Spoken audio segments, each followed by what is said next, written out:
It's Friday before Christmas, 5:30 in the afternoon, my phone rings. I get a question, can you help us transport the homeless to a special Christmas breakfast on Christmas Eve? I'm thinking that this is going to make my Christmas. This is going to be a special moment, a God moment for me. I tell her, let me call you back. Let me see what I can do. I call my pastor, get permission to use our church bus at Pleasant Garden. I call Steve Good to see if possibly he could drive. I call Lawrence Clapp to see if possibly he could drive his church bus as well. They have about 70 people that they need to transport. The temperature is going to be 5 degrees the next morning, and so they can't walk to the destination. And immediately my friends say, yes, we're all in. We can do this.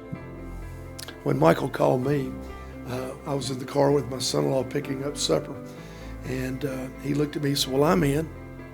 I said, well, I guess it means I'm in too. So we agreed to that, and the next morning we went, and we got up. It was very, very, very cold. It took us a long time to get the bus even warm. And when we got there, we didn't know what to expect, but people just ran out and started jumping on the bus. I wasn't even sure where we were going, and we called Mike, and he told us, and it was a game changer. It really turned my Christmas around, because I thought, here are people who have absolutely nothing. Most of them had the belongings in a sack, or one guy brought a great big bag. And I thought about how we take so much for granted, and my son-in-law looked at me, and every single person who got on or off of our bus thanked us. And we didn't know what to expect from them. We thought, well, are they going to have an attitude? They thanked us. And in turn, every last one of them said, we hope you have a blessed and Merry Christmas. Mm-hmm. God bless you, Pastor. Mm-hmm. You know, I think it is interesting, though, how we need perspective on how we see things. And something that we started at Northside, I think it's been about 7 years ago when they started the breakfast ministry here. It was the chance to bring people in and actually help them. And one of the most common things I saw with it, they had everything with them when they would come. It's remember back before COVID? Does anybody remember before COVID? and it's we would pick them up, and we would always struggle to get everybody on the bus or on the vans because we literally didn't have the space. They bring all their stuff. Mm-hmm. Everything that they own is what they had with them, and they didn't dare leave it anywhere. And so it places in perspective, when you go home and you look at all the stuff that you have, to realize how these people literally, this is all that they have.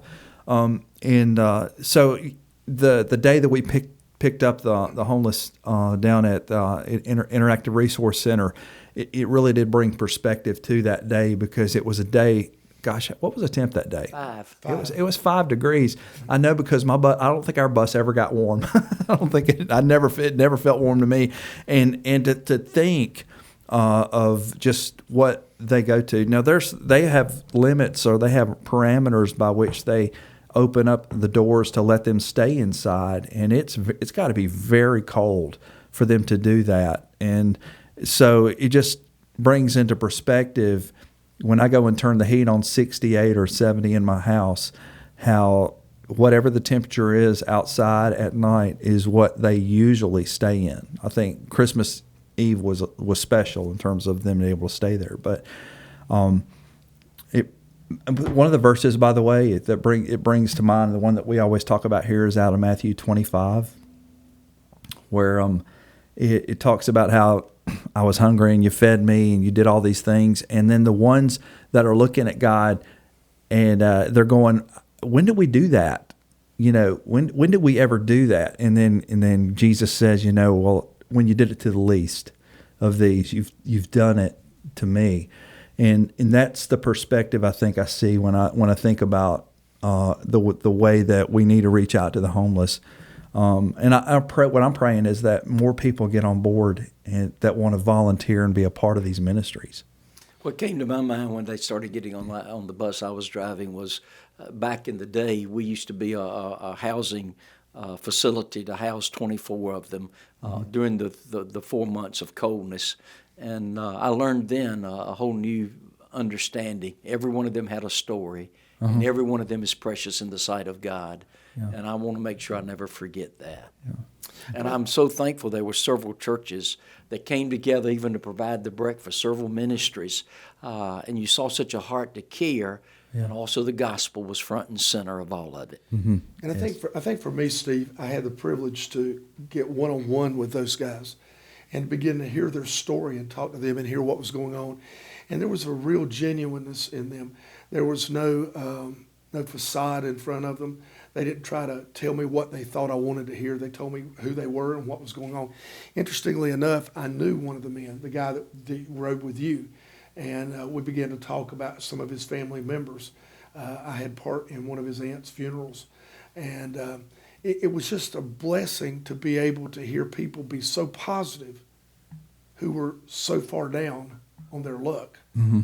And then here we are, we complain over the least thing.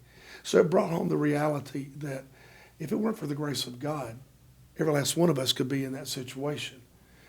And so I found myself going, I hope this is something I can do again next year. And my son-in-law said, are we going to be doing this again next Christmas Eve?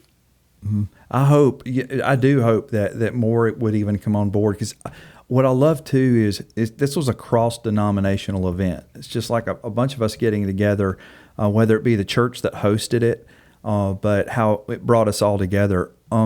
There was the one guy that I remember that we had to spend some time with. He was a barber by trade. I mean, just think about this. These are some of the most creative people you've ever seen that are in kind of these life circumstances. He was a barber by trade. The only thing though he asked of me that day, he said, "Hey, could you I've just been had my stuff all stolen." His whole backpack, I think, got stolen. Right. Everything he had. But think about it. For him to say my backpack got stolen is to say everything I own just got stolen. And but here's what he asked for. What he asked for. He asked for a Bible. That's right. That's all he asked. He says, "Could you buy me?" Well, he didn't even ask me to buy him one, but we were able to go and buy him a Bible, and even that day to buy him like some of the barber cutting things that he could use for his trade. And that was the one person. I always say this, and I think another pastor in another city said this many years ago in one of his books, but he says sometimes you have to do for when you can't do for all, do for one what you can't do for all. Right. Try to do for that one. And so it was neat just to be able at least to pour into the life of one that day if you couldn't do it in the life of all of them.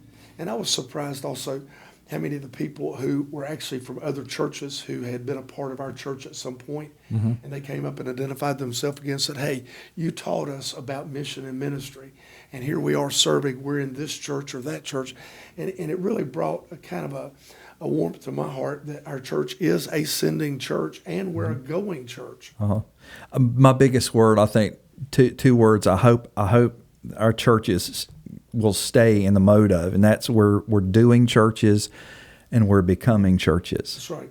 We're always doing, be that we're doers of the word. We're just not hearing. We're not just coming and sitting in insulated walls, but we're doing. But most of all, that we always understand we're becoming something more. God's kind of refining us and making us more.